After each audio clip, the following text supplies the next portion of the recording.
Are you ready to take your business to the next level? Every day there are countless books and articles that are published offering the key on how to make your business a success. It's easy to feel overwhelmed trying to keep up and run your business. That's why Deb Creer created the Business Power Hour. Keep up on the latest trends, best practices, and techniques for how to make your business a success. Let the Business Power Hour do the heavy work for you. Good morning, good morning. I am Deb Creer, and I am passionate about giving professionals the tools that they need to make themselves and their businesses as successful as possible. And today we're going to be talking about money. You know what? It doesn't matter what you do, how good you are at it, all of these various things. Money really is the basis of your business. And if you're not managing it well, again, it's not going to matter what you do because your business will not be successful. And so that's why I am so excited to talk to my guest today, Jennifer Peek, because she is an expert in this area. So welcome, please, to the program, Jennifer. Nice to be here. Great, great. Well, let me tell people a little bit about you, and then we'll jump right into this. So Jennifer Peek provides clients with key strategic insights while helping them develop plans to execute on their visions profitably. At Peek Advisory Group, she consults with executives and business owners to identify business gaps and opportunities to increase value and prepare them for the next stage of business evolution, from growth to various exit strategies. She holds a Master of Business Administration from Rockhurst University and provides expertise as a CPA, Certified Public Accountant, a Certified Valuation Analyst, a CVA, a venture investor, business owner, and consultant. Jennifer currently serves as a board member of ZNRG, Inc., as an advisory board member to privately held companies, and on the board of the Greater Kansas City Friends of Fisher House. So again, Jennifer, welcome. Thank you. Well, we talk about this fact a lot on our program, that a small business owner, especially someone who is just starting out, thinks, I have the best idea in the world. People should want to flock to me and buy it. But more importantly, I must know everything. I can't ask for help. I have to do all these things. And in many, many cases, finances are a problem. People don't understand cash flow. They don't understand all sorts of different things. And they don't want to admit that they don't understand that. So let's start at really, really the basic, the bottom. What is cash flow? So when I think about cash flow, especially for small businesses, it is the ins and the outs. Mm-hmm. And that sounds so simple. But a lot of times your ins don't match up with your outs. And I don't mean just in terms of how much you have, mm-hmm. but like when is it coming in mm-hmm. and when does it need to go out? Right. So you can't control the in as much as you can control the out. Mm-hmm. But there are certain deadlines that every business mm-hmm. owner has. If you have payroll, if you have rent, if you have other things that mm-hmm. need to be paid. And that leads a lot of business owners to spending more of their time juggling the financial mm-hmm. balls than they ever intended to. Right. So really when we first sit down and start with our business owners and help them figure out what they need to be looking at, mm-hmm. it is, where's your revenue coming from? Mm-hmm. When is the money coming in mm-hmm. from the sales that you're making? And what bills do you need to pay with that? Mm-hmm. And in some cases, depending upon what people are doing, you may spend a lot of money before you ever get to bill the customer for the service or the product mm-hmm. that you're mm-hmm. giving them. Mm-hmm. And so, it leads to this big mismatch. And I like to call it, it's not the best thing in the world, but it's kind of this cash flow roller coaster. Mm-hmm. Right, it is. Right? Mm-hmm. That people get on, and there's highs and lows. Mm-hmm. And it can be very unnerving. Mm-hmm.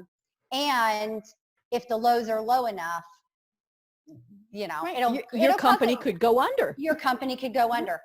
And the stress of it leads a lot of business owners to just say it's not worth it. Right. I'm gonna go back to work in I'm going to go back corporate to wherever. work. That's right. Yeah. Well, and you mentioned timing. I remember years ago I worked for a company. We were government contractors. Now we had a lot of money that came in, and I love the face you made because you know exactly what I'm going to talk about. The problem was they did not pay in a timely manner. They always paid, but it took a while. And and we knew that. I mean, that was actually built into the strategy of the business.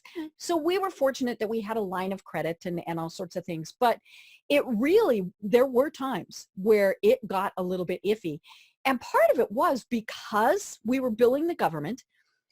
Oh, an invoice had to be exact. I mean, if we had a T that was not crossed or an I that was not dotted, the problem was they wouldn't even tell you. They just wouldn't pay it. And of course it had to go through many, many levels. And so that's a very difficult and complicated thing, but happens even with small business owners where you're billing people and they have cash flow issues also. So that's where that really comes in is, they might be the best client in the world, but you can't always depend that they're going to pay within 10 days or they're going to pay on the 15th or whatever it is. And so how in the heck do you plan on this? I mean, or can you?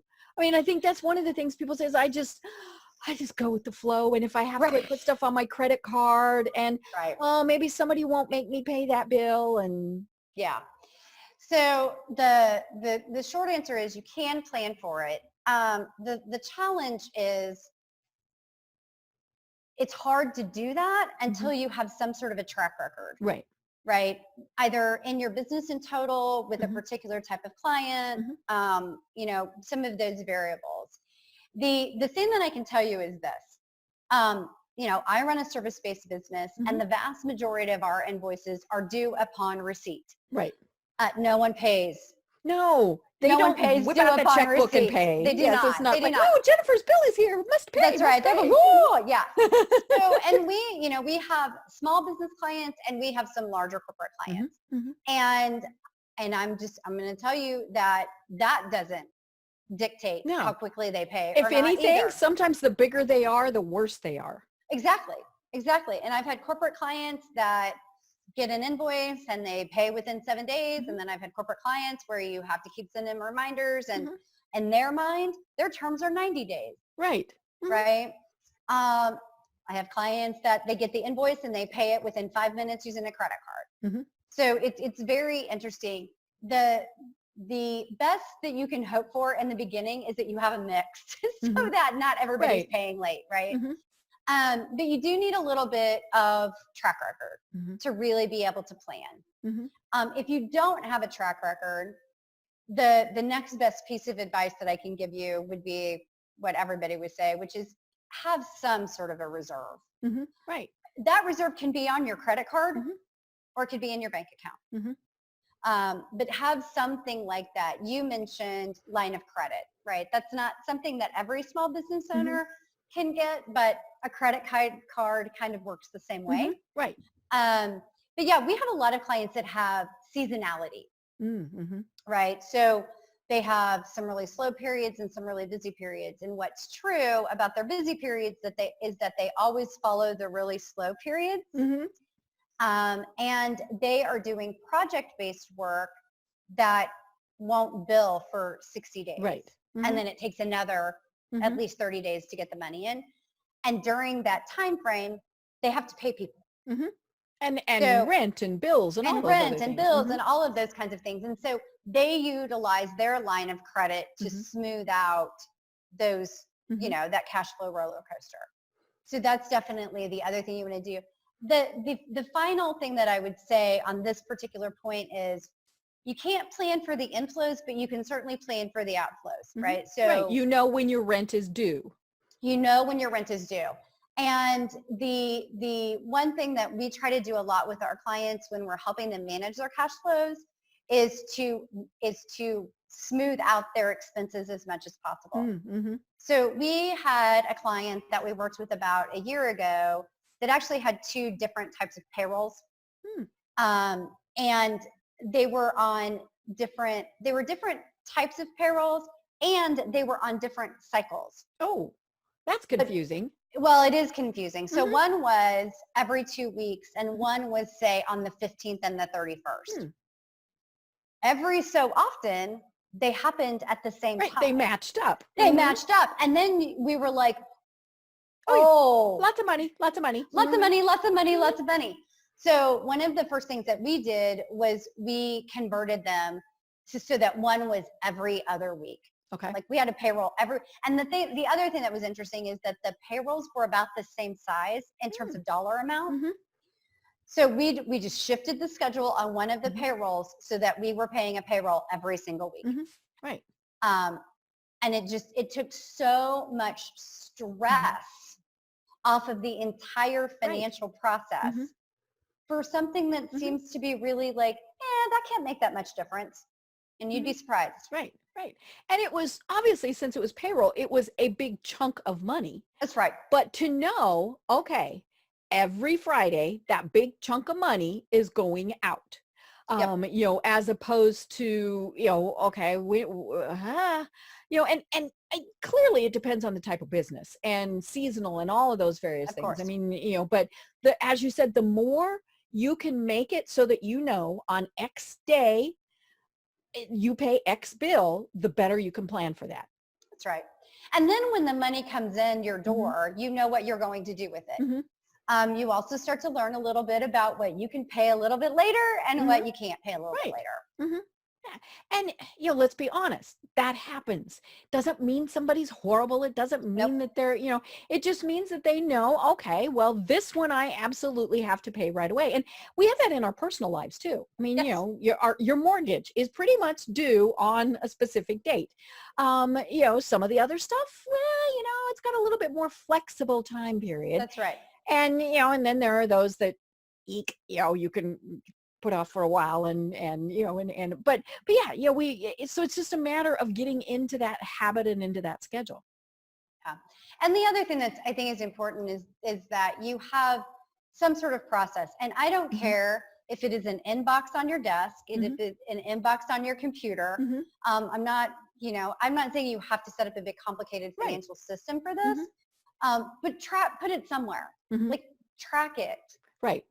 So that you're not constantly surprised and getting a pit in your stomach when somebody sends you an email about a bill that you need to pay.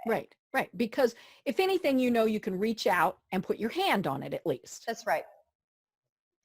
And it's interesting because I've worked for a variety of different companies that have paid bills in a variety of different ways. Some have been just absolutely fantastic. There were never any problems. Then there was a company that I worked for one time where we literally threw ourselves in front of the door and would not let them repossess the copy machine because they hadn't made a payment on it in a long time. And, as an employee, that's horrible. Yeah. When employees are having to write checks to cover things for the business, which I've had to do, I was always paid back, but still it was like, oy, but it doesn't give you a good feeling in the pit of your stomach that you're working for a great organization. That's right. Which, has all other sorts of implications to the company itself. But yeah, it's very stressful and it's very distracting. Right.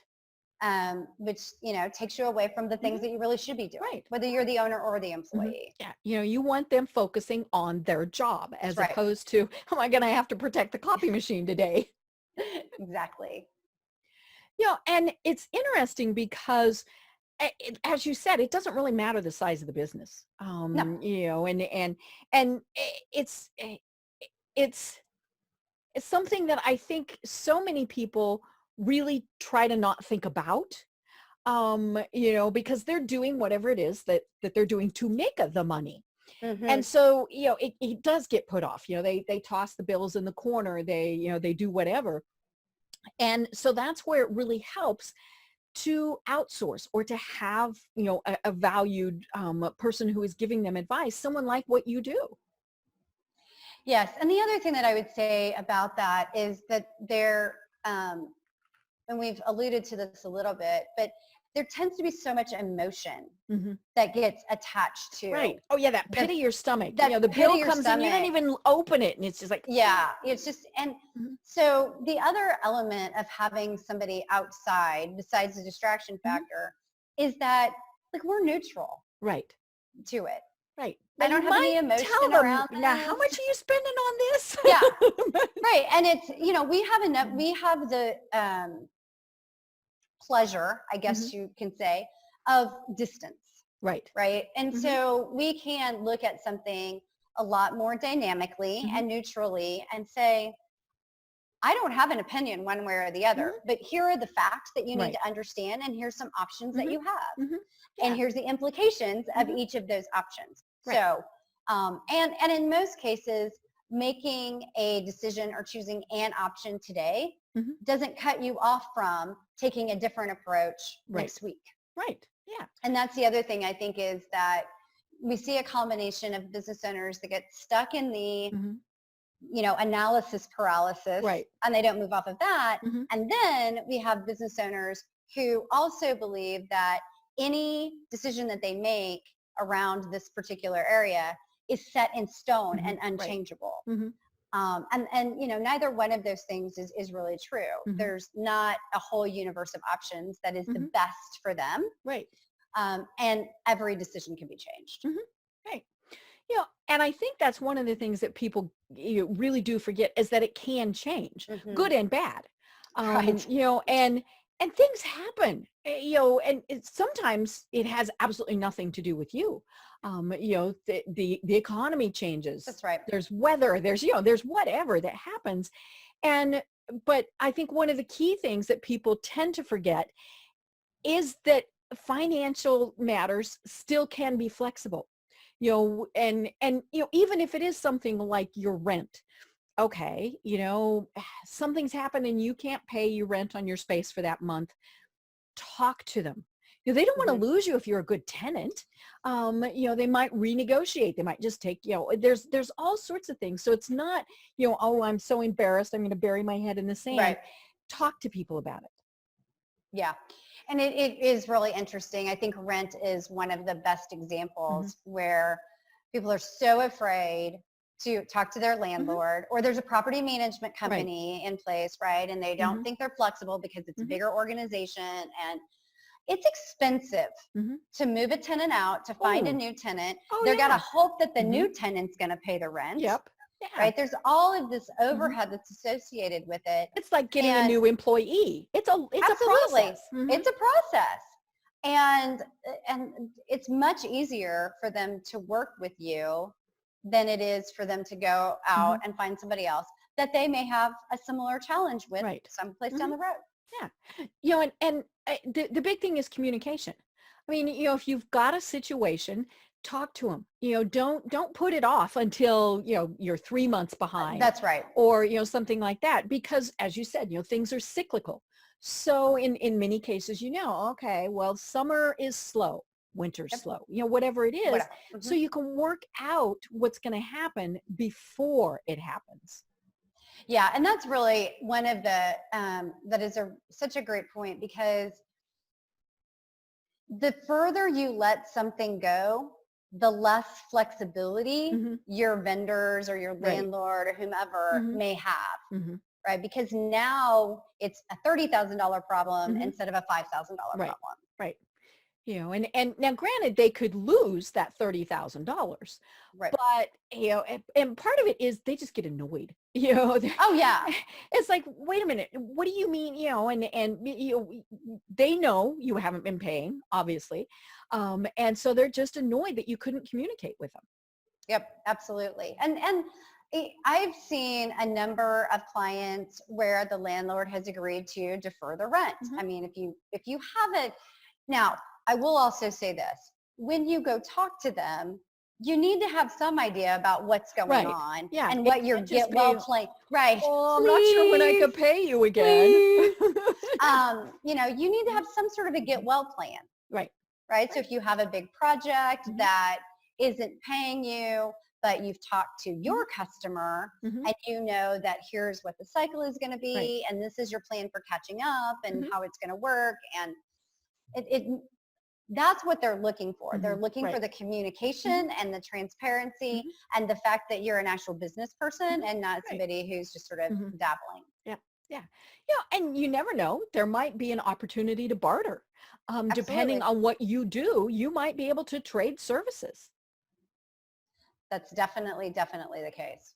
It's not something you probably want to get into the habit of doing, but if it keeps keeps your doors open, That's right. That's the thing to do.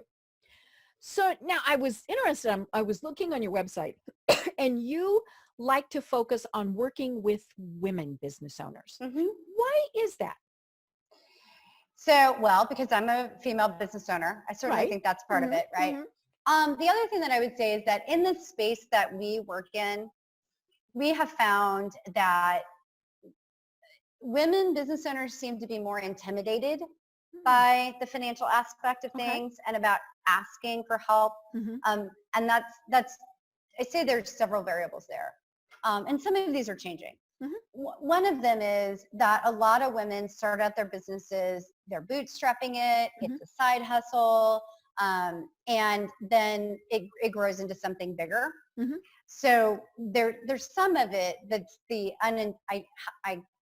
holy cow, they look up and they have a business. Right. So yeah. they're, Wait a minute, I have bills I have to pay? I know, right? So there's a little bit of that. Some of it is also, I think that there's a lack of female providers in our space, and there's an intimidation factor for women when it comes to these types of things. And I would say this regardless of what client I work with, I try very hard to put things in plain English and to use analogies so that people can understand them in the context of other things that they already know. One thing that I would say is true about most business owners that are our clients, regardless of whether they're men or women, is that their lack of confidence in the financial area, despite their full confidence in every other aspect of their business. Right. And so, one of the things that we work a lot with our clients on is to help them understand you actually do know what's going on in your financials. You just think don't, because the financial industry has done a fantastic job of making you believe that you can't. Right. Yeah. You got to hire us. Yeah. We're the experts. You got to hire us. And I think that's led to this lack of confidence in even knowing, well, who do I hire? Like, I hired a CPA. Aren't they taking care of that? Well, probably not. They're probably doing your taxes. That's all they're doing. And that's all they're doing. If there's something glaring, they might say something, but they might not. So we like to focus on women because I think there's a lack of resources for women specifically where they can feel comfortable and confident in the information they're being given. I think that men just have a different way of processing the information and being comfortable with it. And so we're really seeking to serve the client that wants to learn and be educated. The thing that's so great about our women clients is that they're so interested in learning and understanding. And when they have that extra bit of confidence about, oh my gosh, I really do know what I'm doing. And yes, that makes so much sense to me. And what I tell all of my clients is that a lot of the times what we're going to be able to tell you from a financial perspective is 80% going to validate what you already know about your company. And the other 20% is going to provide you some insights that you didn't know. And it's interesting, you will work with men also. Of course. And it's right. My company name is Wise Women Communications. And, and I've always had people that have said, well, does that mean you won't work with men? And I tell them, no, their money is just as good. But for me, it was exactly what you said. I started the business because I wanted to work with other women, but yeah, I mean, little green Martian wants to come pay me. Sure. I'll take his money too. But yeah, it's just an interesting thing. And when I started my business, it was the exact same thing. There were not a lot of women who were providing the services that I did. But more importantly, the women who needed those services said they preferred to work with women. And, and I think that's still, you see that for a lot of people, and that's not a positive or a negative. That's just, maybe we're still trying to get past the good old boy network or whatever.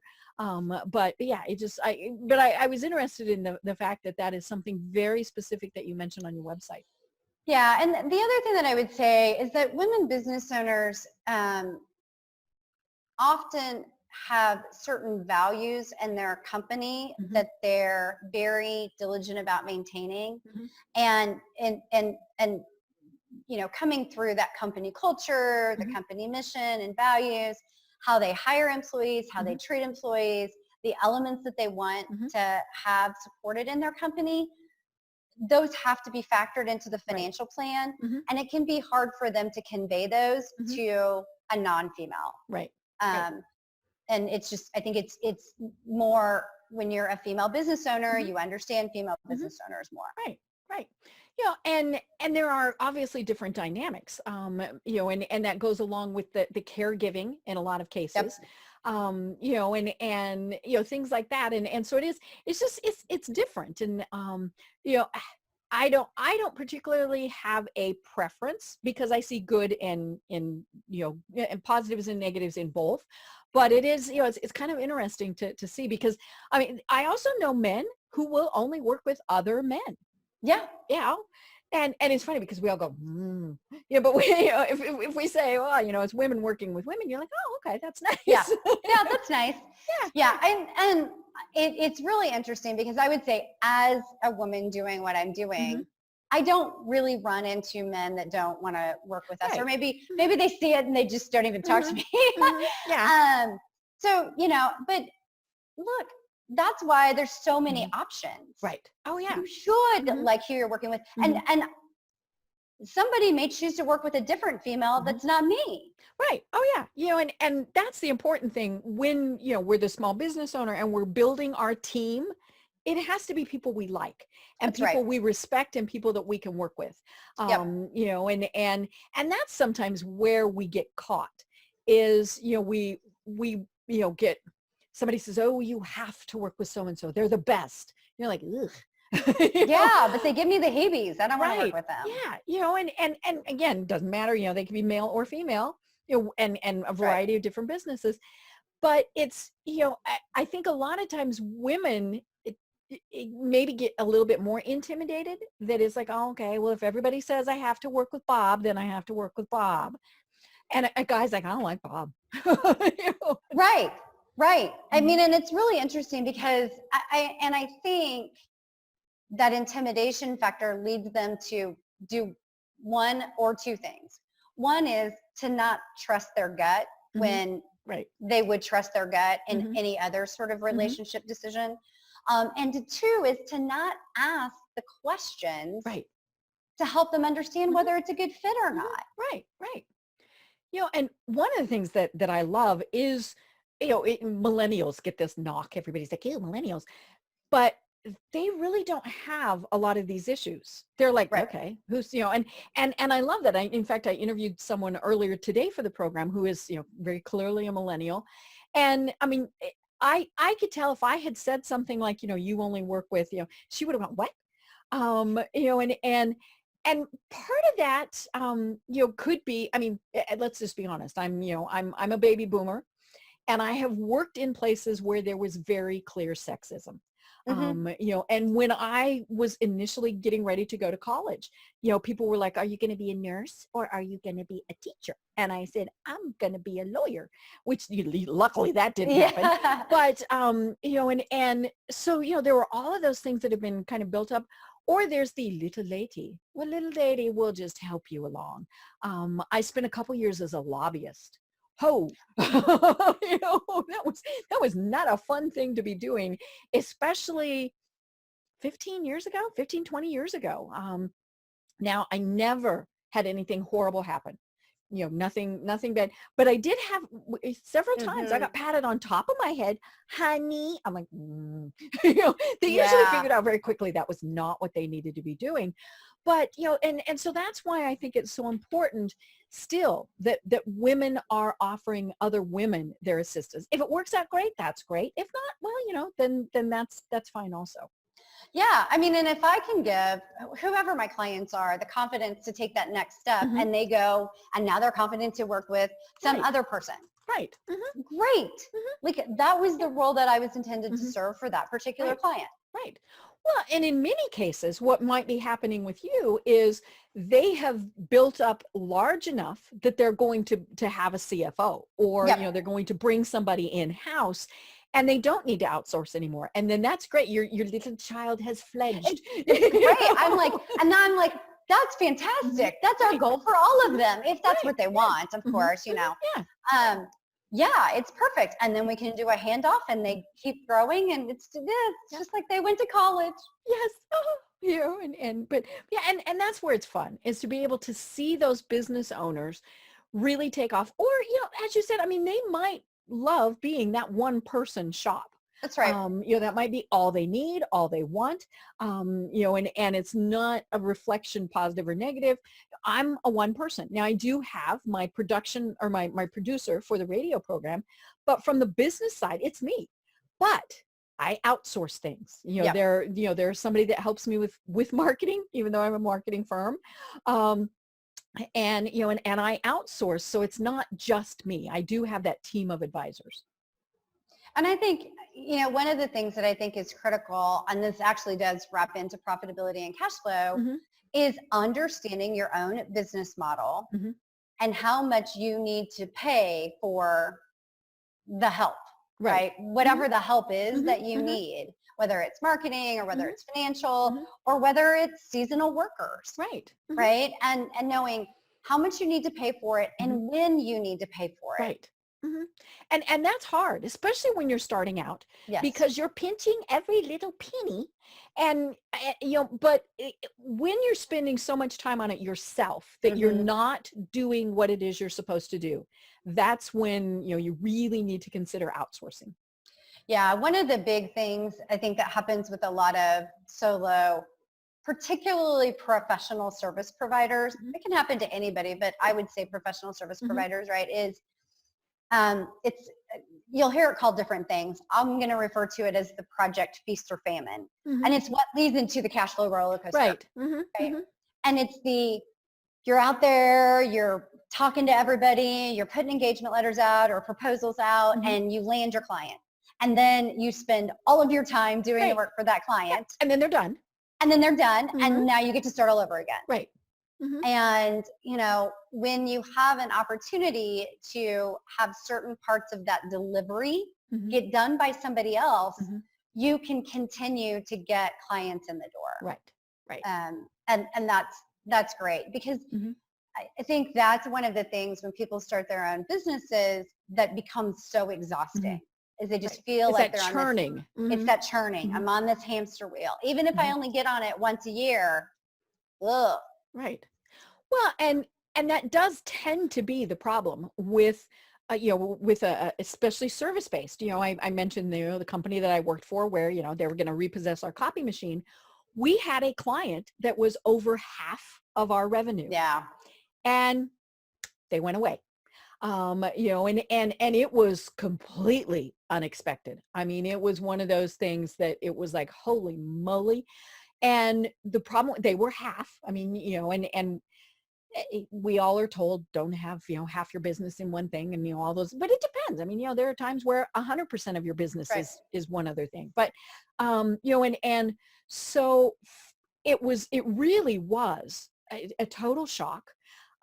But because they hadn't been doing other things like marketing, there wasn't anybody to even bring into the pipeline, and so it was almost like they were starting over.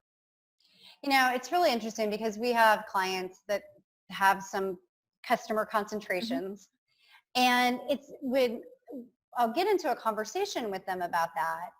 And, the typical response that I hear is something like, yes, but we've had a great relationship with them. They've been a customer for 15 years.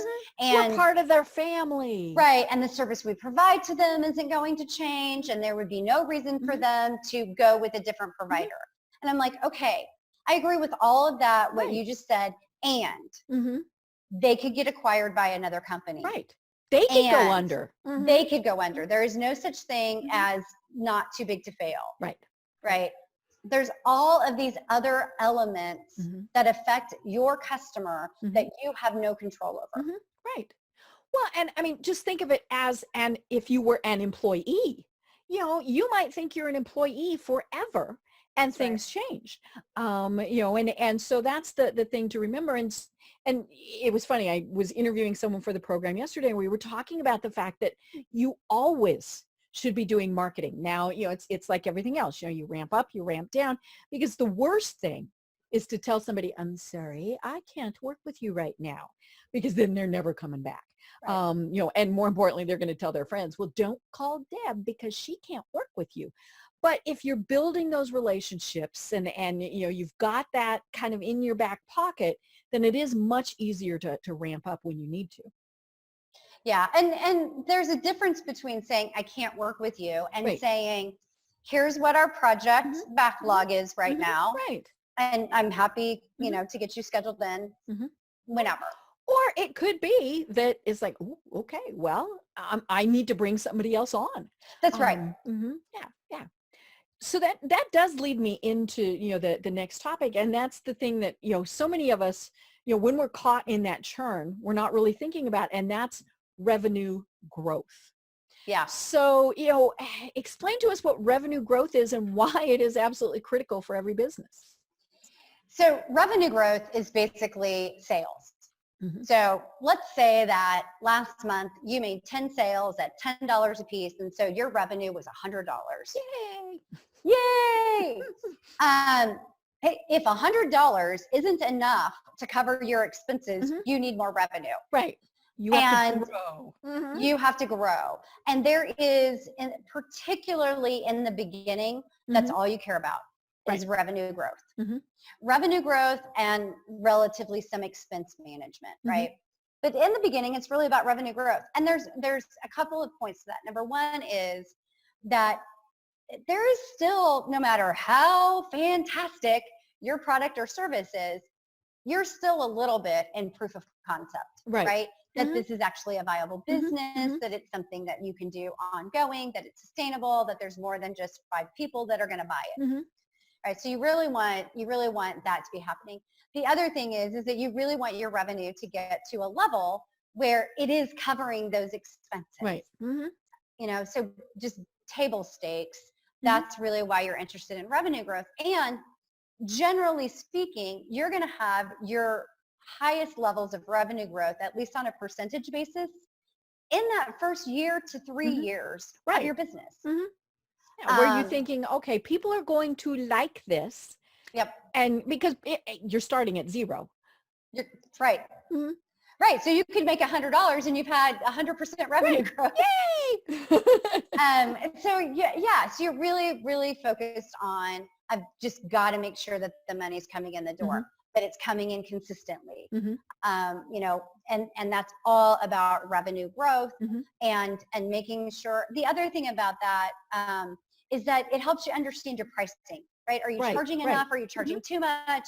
Kind of figuring out your best spot to be in terms of what you're offering to your customers. And so, so I mean, the reality of it is, if you don't have revenue, you don't have a business. Right. Yeah. And cash flow is just part of that. Absolutely. So once you get to, I've got revenue and I've got a business, what you then want to know is, how profitable is that revenue? Right.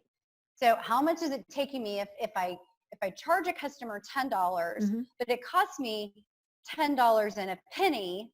Right. That's a bad mod. That's a You're bad answer. in the hole. You're in the hole. And there is no amount of volume that is going to make up for that. Right. You're just in fact, you're going to go further pennies. in the hole. You're going to go further in the hole. A penny at a time. Right. But further in the hole. So cash flow is really about, how profitable is your revenue, first and foremost. How profitable is your revenue? And then out of that revenue profit, what other expenses are you paying? And is that profit enough to cover those other expenses? Now, I will say that if you're profitable after your direct expenses, if you add volume, then it will make a difference. Ah, okay. Right? Because a lot of your other expenses are fixed. Your rent is not going to, if you sell 25 versus 50, your rent's not going to go up, right? So if you sell more, you make more, and eventually you do keep more, even at the lowest level. Right. So that's where, once you get through the revenue part of it, you want to make sure that you're actually making money on that revenue. Right. You know, and I love that part of what's important in revenue growth is, are you charging appropriately? And can you charge more? I mean, you know, and we get stuck in that, right? You know, it's like, well, I've always charged my client Charlie $20 an hour. Well, if Charlie values you and you raise it to 25, it's probably going to be okay. Now, if you raise it to 70, Charlie's going to go, oops, sorry. But yeah, so, you know, knowing what your value is, and you know, back to kind of the male female conversation of this, that's something that I find a lot of women have trouble with. We undervalue ourselves because we want to please people. You know, and even if we know, okay, well, he charges $100, I want people to like me, so I'm going to charge 50. Okay, you know, I mean, that's a choice that you're making, but why not think, I'm better than him? I'm going to charge 125. Right. You know, and and the people that, you know, and I always have people to say, well, but, and I say, you know, there are ways that you can help other people. You know, there are, you know, I do training for people on LinkedIn who are in homeless shelters, which sounds really bizarre, but you know, it's a way to give back. You give back, you know, all these various things. And so there are ways to still give back and still help people. But, you know, but I also tell people, you know, you really, really, really, really, really need to avoid the friends and family discounts. You know? And discounting in general, because if, say, I give you 20% off and you think I'm great, you brag about me, well, then you're going to tell people this is what you paid. And then I'm like, oh, no, I gave her a 20% discount. Why? Why can't I have that 20% discount? So pricing is really, it's a tricky thing. Pricing is a really tricky thing. And I think you're absolutely right when it comes to how people incorporate value plays into their pricing. For what it's worth, it's the opposite of the way that it should be. It's like, okay, well, don't, let's not charge a lot or enough. Right. And deliver incredibly. But don't undervalue your service. Right. Knowing that you're already going to over deliver probably compared to your competitor. Right. And it is a vicious cycle that is very hard to get out of once you start it. Yeah. And it's okay to not be able to work with everybody. You know, they might say, you know, I'm sorry, I can't afford that. Well, then I like to have other resources. That's right. them. You know, so maybe it's resources that I have, you know, blog posts, free ebooks, you know, whatever, or maybe I can refer them to someone else, you know, things like that. And so I'm not just saying, I'm sorry, you know, if you're not going to pay that amount, too bad, so sad.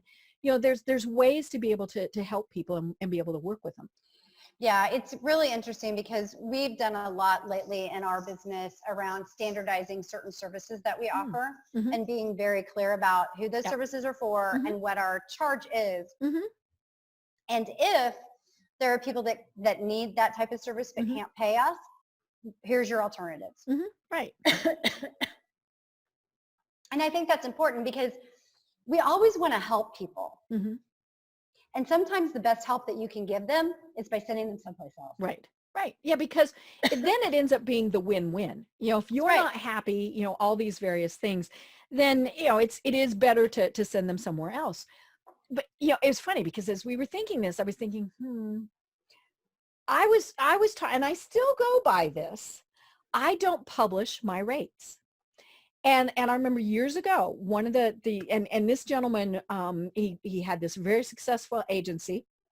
And one of the things he told me was charge what the market will bear. And I remember him saying, you know, if you're going to work with attorneys, doctors, people who are used to paying more, then they're going to pay you more. But then, if it's a nonprofit, well, clearly they're not going to pay that rate. And so I don't publish my rates, but so in my mind, I'm doing the, okay, well, this is a nonprofit but there are definitely I'm sorry, I'm just not the right fit for you type of thing. Yeah, there's a difference between, and I think the distinction you were making is important.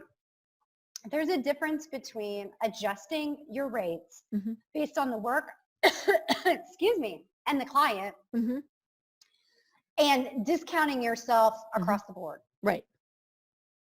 And I think that business owners sometimes lose sight of the idea that if you're going to say, let's just say, going back to your example, your normal rate's $125 an hour, Mr. Business Owner, right? You can decide that that's your rate for this type of client and this type of project. And for this other client, it's this type of work. And as long as you're very clear about that, right, you can make the distinction for the next client that comes along. We don't publish our rates either for that same reason. Yeah. And there is kind of that value thing. I mean, the people who can afford a lot put a different value on things. And I mean, Atlanta, we have a lot of very wealthy people here. They're not driving Fords. They're driving Mercedes. They're driving Lamborghinis. Now, part of that is this whole status symbol thing. But they do think that there's a different value in it. And same thing with our own personal things. You're like, okay, well, I'm looking at two different attorneys. One of them charges $20 an hour. One of them charges $100 an hour. The automatic assumption is the $100 an hour one must be a better attorney. Maybe, maybe not. I mean, the $20 attorney might have won the lottery and it's just, that's right. And so that's where it's important that you do your due diligence, when you're getting ready to work with somebody, to look at them and go, okay, what do we think? What is the value that they're going to be providing me?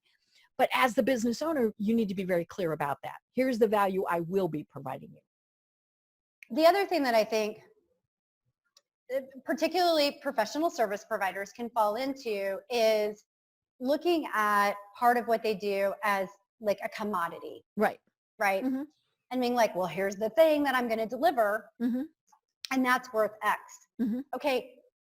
Accept that the reason that you can do that at all is because of all of your experience. Right. And all of your education and all of these intangibles. And if you didn't have those, you couldn't do the thing over here. And you should be paid for the fact that you have this experience. And that's what allows you to do it in 30 minutes.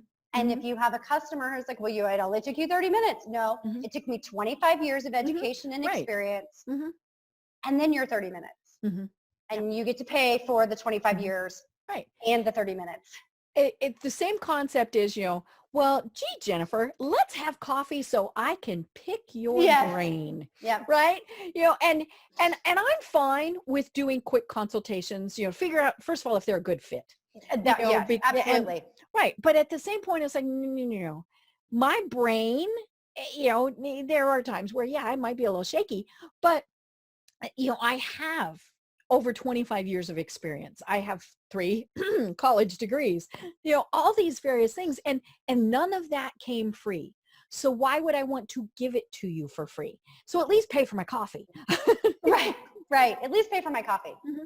But I do the same thing. I am happy to have a quick conversation with you to see if I can help you and whether you would be a good fit, because that's a two-way street. And, I think that's fine. Right. And I do try and limit, I will tell people you get 30 minutes. Yep. Now, if I'm, there are times where the conversation goes much longer, but that's been my choice. But I also value that in someone else, where I will, I'll keep track of the time and I'll say, you know what, it's been 25 minutes. I know we need to wrap up, and then give them the option to say, you know what, this has been a great discussion. Let's continue it. But yeah, and that's one of the things that service providers really get caught in. And, I'm just as guilty. I will, I'll send an email to a former, say, guest on my radio program. Quick question. But I always say, please understand, I'm not asking for free. let me know, how much. I don't even say if, let Yep. me know how much. 99% of the time, it really was a quick question and they're just going to fire off something and they don't charge. But I always give them that option. I tell them, I understand your time is very valuable. So, here's that, and to me, it's a show of respect. Again, I Absolutely. recognize that that they didn't just hatch and have that knowledge. It took them, quite a long time in many cases to get that knowledge and experience. Yeah, and I do the same thing. Like, I have a quick question. I'm happy to pay for it if I need to, because because sometimes I think it's a quick question, and it's not. and it's not. And they'll be like, okay, but what about, and they send you and they're like, and they're great. And now I'm like, okay, this is bigger than I thought. Right. So, totally happy to pay for it. And it's the same thing. And I have, I've been asked that, and there'll be times where I'm like, you know what? I so appreciate the fact that you asked me. And as long as it's just this thing that you asked me about, I'm good. Right. If it turns into something more, we can talk about it. And of course, there are those times too where okay, this person is a great referral source. That's correct. So, so it's not that it's this hard and fast rule, but it's something, and I think, more than anything, I'm just wanting our listeners and our viewers to keep that in mind. If you're wanting to pick somebody's brain, remember that there is a value to it. That's right. And if somebody wants to pick your brain, remember that there's a value to it. Right. Oh, yeah. And that's where it gets difficult, especially when you're just starting out. And providing a service, a service as in, something like you and I do. If you're providing, say, roofing, no, I'm not going to go do your roof for free. But, it is, there's, don't let yourself get taken advantage of. And so there is definitely that too, because you'll have, and, let's be honest, we all have it, especially when we're starting out. Well, you are just starting out and you need the business. And I still remember years ago when I do a lot of public speaking, especially on social media, and an organization in Colorado asked me to speak. That was great. And I said, and my fee is, and we got crickets. And, and I'm happy to work with organizations, especially if it's, say, a business organization where, maybe I get in a year's membership or, all sorts of things. So, it's not, but, I said, my fee is, and, they didn't respond. And I said, hello. And they said, well, fee? What do you mean there's a fee? And I said, well, my time and my knowledge is valuable. And so I charge a fee when I speak. And bless their hearts. See, I'm getting Southern. Bless their hearts. They said, but you love what you do, so why would you charge? And I said, okay, think of it this way. There's 2 gas stations, and you go in one as opposed to this one. You're not going to go in and tell them, but you love doing this, so why are you charging me for the gas? No, you're going to pay them. Yeah, it's really interesting. And, when I was first starting out, and this is another rabbit hole that I think a lot of new business owners can fall into. And I used to say, I'm like, oh my gosh, I could breakfast, lunch, and dinner with coffees in between every day of the week, right? Networking. And I'm not getting any clients and I'm not doing any work. So I don't have any revenue coming in, but boy, I feel productive because I'm making all these connections. Right. And I definitely, when you're first starting out, there is definitely an element of that. When I moved to Atlanta, I went to a lot of coffees. I went to a lot of business meetings, but I did that for a specific period of time. Yeah. And I think that's where folks that are newer in business really have to, don't look up after a year or two and be like, well, I've met so many people and I've made no money. Right. Right.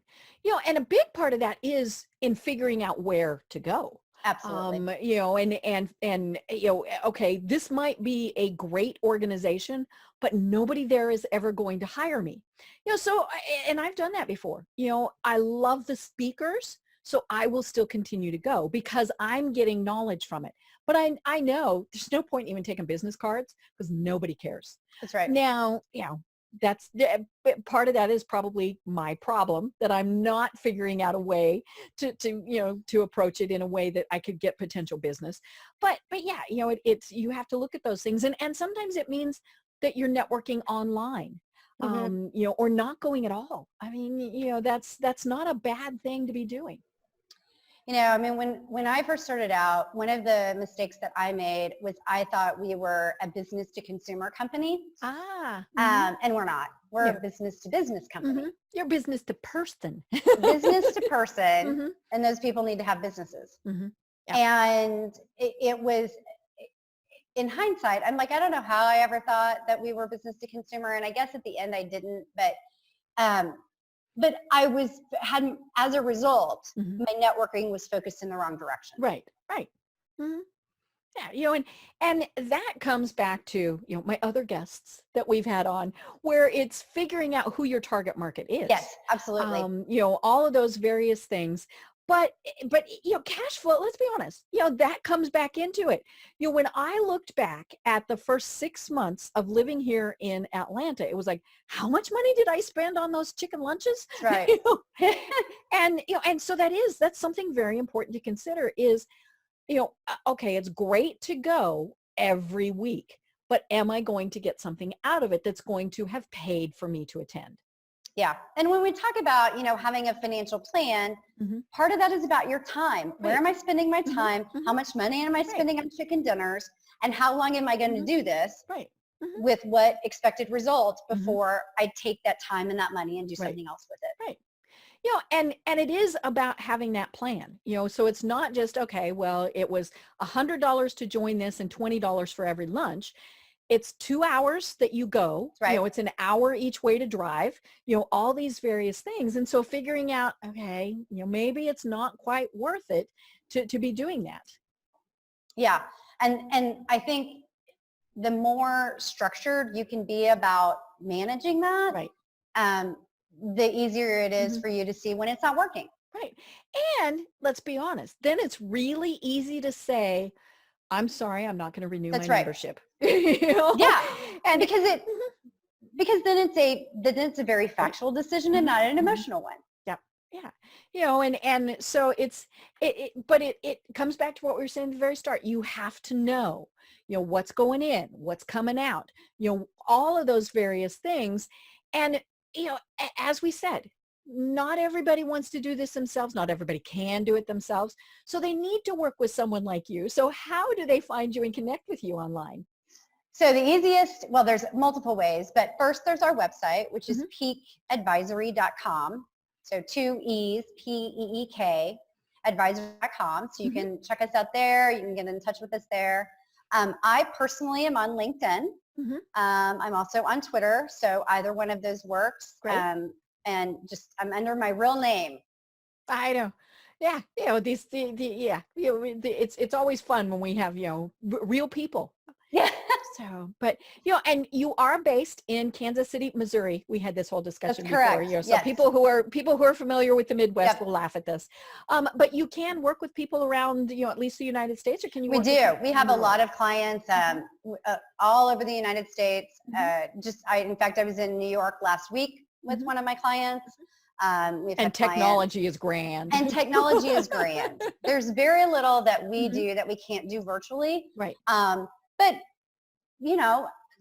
once, twice, 4 times a year, I'll go meet with clients in person. Right. And there's nothing that stops us from doing that. Right. But yeah, we work with clients across the United States. Right.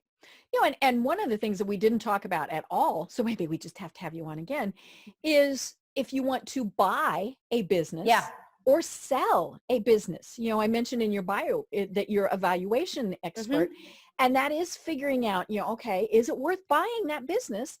Right. Or, what? I'm ready to move on to the next thing. I want to sell my business.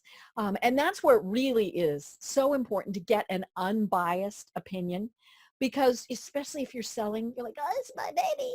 Oh yeah. And, and you're like, no, I'm sorry. It's really not worth that much. Or it's worth 5 times that, all Right. those various things. So that's where it's very important to Yep. reach out to somebody like you to say, is it worth this? And, and what do we need to do about this? Definitely. And if it's not worth what you want it to be now, can you Right. wait 3 years and let's put a few things in place so Right. it'll be worth what you Right. need it to be. Yeah. But the other thing that you do that we've, alluded to is that you become someone's chief financial officer. They're not their in-house, but they're outhouse. That's right. Whoops, not outhouse counsel. That's a whole new revenue I know, stream. eek. But you can, and again, technology makes this great, where you can provide all of the services that are needed to give someone financial support. That's right. Yeah. And the one of the things that I like about the different types of work that we do is that we have here's what you need to have in place if you're going to sell. Right. And we also help a lot of our clients run their businesses. So we get to see both sides Right. of how it works before and after. Yeah. And as you mentioned, you look at everything, when are they doing payroll? Are they doing payroll right? Are they paying bills in a good time? Are they billing in a good time? All those various things. Yep. So that's where it's great to be able to work with you. So one more time, how do people find you? Our website is your best option, peakadvisory.com. Perfect. And it's PEEK. That's right. That's Well, right. I've been having a great time, and it's funny because people are like, finances. Ew, I don't want to talk finances. This has been so much fun. And that's what it really needs to be. I mean, it's not, yes, it's scary. Yes, it can be intimidating. Yes, it can be really gut wrenching, but it doesn't have to be. That's right. And that's where working with someone who really is the expert is what makes it something that is great, because we want the businesses to be profitable. We want you to be doing this 20 years from now. And so that's where it's great to work with someone like Jennifer. So I am Deb Creer. I've been having a great discussion with Jennifer Peak of Peak Advisory. And until next time, everyone have a great day. Tune in for our next program for even more trends, best practices, and techniques for how to make your business a success. The Business Power Hour, hosted by Deb Creer, is proud to be part of the C-Suite Network.